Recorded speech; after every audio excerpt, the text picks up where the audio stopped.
You know that feeling when someone offers you crazy money for something you own, but deep in your gut, you know you should never let it go? That's exactly what's happening right now with certain revolvers in 2026. Smart gun owners are turning down thousands of dollars because they know something most people don't. And in the next few minutes, I'm going to show you exactly which 10 revolvers these are and why holding on to them might be the smartest decision you'll ever make. Before we dive in, do me one favor right now. Hit that subscribe button.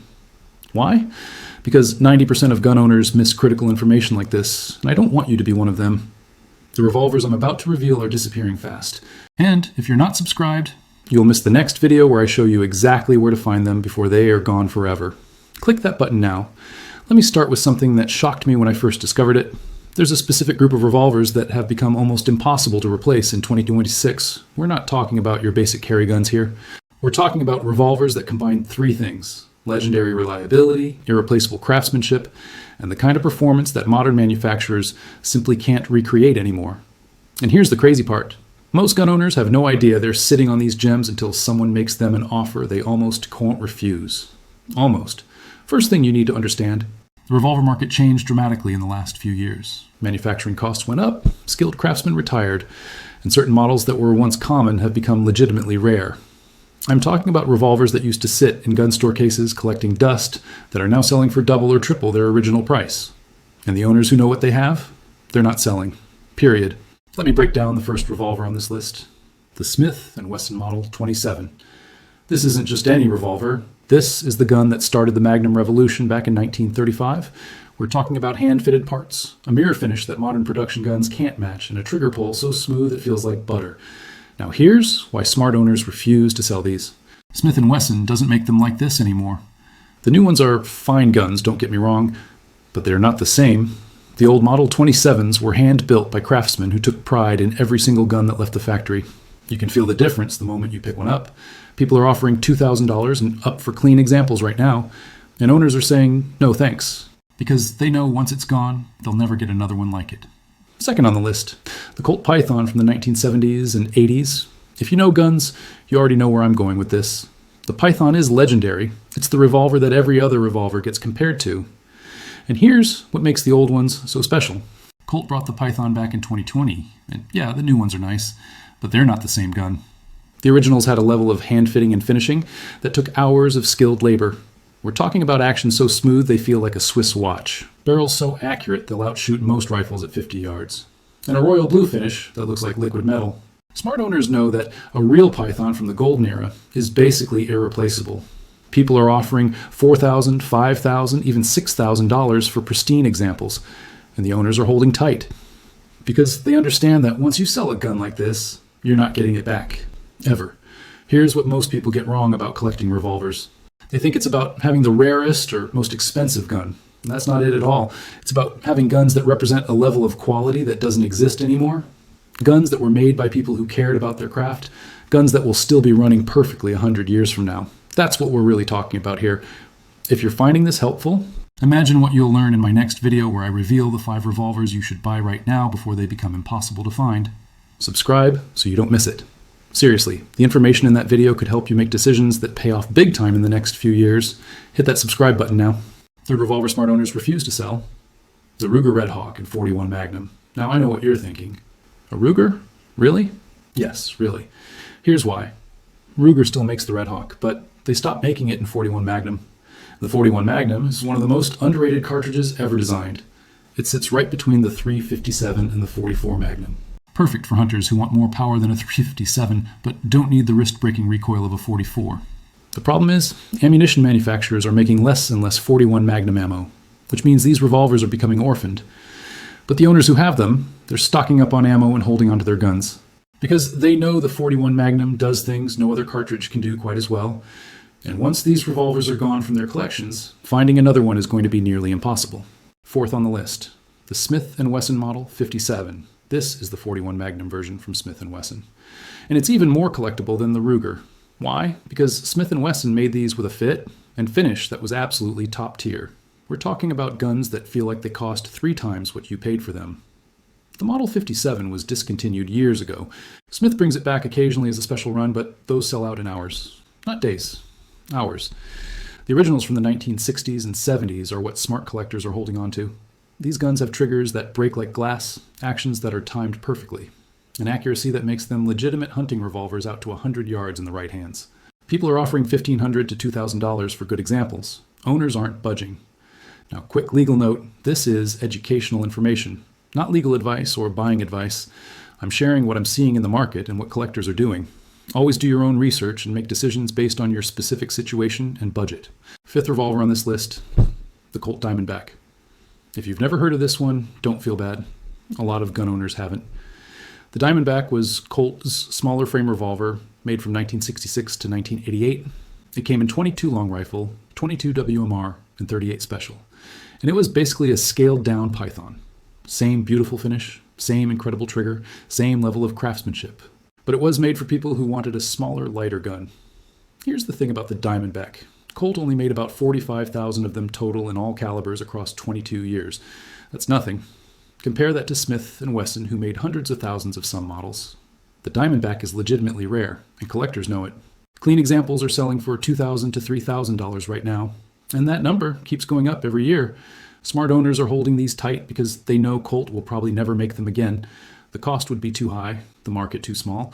These guns are basically extinct in terms of production. Here's the part that shocked me when I started researching this. Sixth revolver. The Smith & Wesson Model 19. Combat Magnum from the pre-lock era. Now, Smith still makes the Model 19, but there's a specific version that collectors want. The ones made before 2001. Before Smith added the internal lock. Why does this matter? Because a lot of serious gun owners don't trust internal locks. They've been known to fail at the worst possible time. Lock up the gun when you need it most. The pre-lock Model 19s don't have this potential problem. Plus, the older guns were made with different manufacturing standards, more hand-fitting, better quality control. The Model 19 is famous for being the gun that Bill Jordan designed for law enforcement. It's lightweight enough to carry all day, but powerful enough to get the job done with 357 Magnum. Smart owners who have pre-lock Model 19s are keeping them, because finding one in good condition gets harder every single year. Hey, here's a crazy stat. Only 12% of people watching right now are subscribed to this channel. That means 88% of you are at risk of missing videos like this that could help you make smart decisions about your collection. Don't be in that 88%. Hit subscribe right now and join the community of gun owners who stay informed. Seventh revolver. Smart owners refuse to sell. The Colt Detective Special made before 1972. This is a specific one. The Detective Special was Colt's snub-nose 38 Special that they made for decades. But the early ones, the ones made with carbon steel and Colt's royal blue finish, those are special. After 1972, Colt changed some manufacturing processes to cut costs. The guns were still good, but they weren't the same. The early Detective Specials have a reputation for being nearly indestructible. Smooth actions. Excellent triggers. And a size that's perfect for concealed carry even by today's standards. These guns are getting harder and harder to find in good condition. Most of them were carried by cops and detectives who actually use them. Finding one that hasn't been beat to death is tough. And when collectors find good ones, they don't let go. Prices are climbing past $1,000 for excellent examples.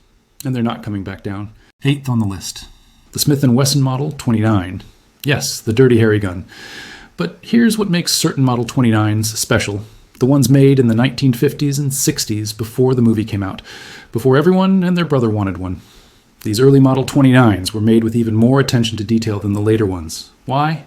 Because demand was low. Smith's craftsmen could take their time, make each gun perfect. Then Dirty Harry happened in 1971, and demand exploded.